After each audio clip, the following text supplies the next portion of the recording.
Hi everyone, welcome back to my channel that is Commercial Hub. Please like and subscribe to my channel. आज देखते हैं आज का जो टॉपिक है वो है फॉरेन डायरेक्ट इन्वेस्टमेंट। इसको हम लोग जानते हैं कि फॉरेन डायरेक्ट इन्वेस्टमेंट होता क्या है। ये देखिए एक जनरल नॉलेज के हिसाब से समझ लीजिए या इकोनॉमिकल या सो कॉमर्शियल टर्म्स के हिसाब से, बट आज के डेट में ये बहुत ही इंपॉर्टेंट और ट्रेंडिंग टॉपिक है क्योंकि फॉरेन डायरेक्ट इन्वेस्टमेंट जानना बहुत ही ज़रूरत है हम लोगों को कि एक्चुअली में होता क्या क्या है।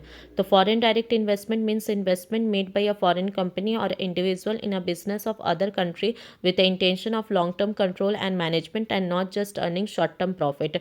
तो ये फॉरेन डायरेक्ट इन्वेस्टमेंट का अगर सिंपली हम बताएं तो मीनिंग होता है जब दूसरे कंट्री के कंपनीज आके हम लोग के इंडिया में जब हम लोग का इन्वेस्ट करती है तो उसका मतलब होता है foreign direct investment. Foreign direct investment में हम लोग के क्या जो टॉप का कंट्रीज़ है जो इंडिया में इन्वेस्ट की है वो है सिंगापुर, जापान, नीदरलैंड, मॉरिशस।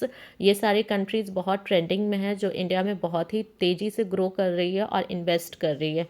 और जो एग्जाम्पल के तौर पे अगर हम लोग जानें तो फॉरेन डायरेक्ट इन्वेस्टमेंट जो कि हम लोग डे टू डे लाइफ में बहुत ज़्यादा यूज़ कर रहे हैं आज के डेट में, Domino's, KFC।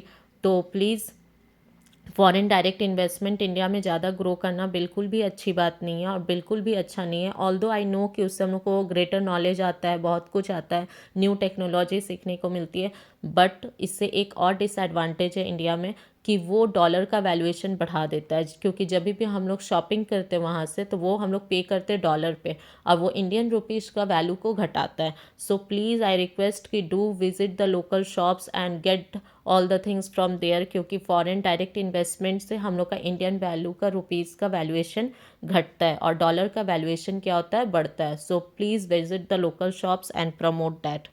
Thank you. I hope इस वीडियो से आप लोग को फॉरेन डायरेक्ट इन्वेस्टमेंट बहुत ही अच्छे से समझ में आया हो।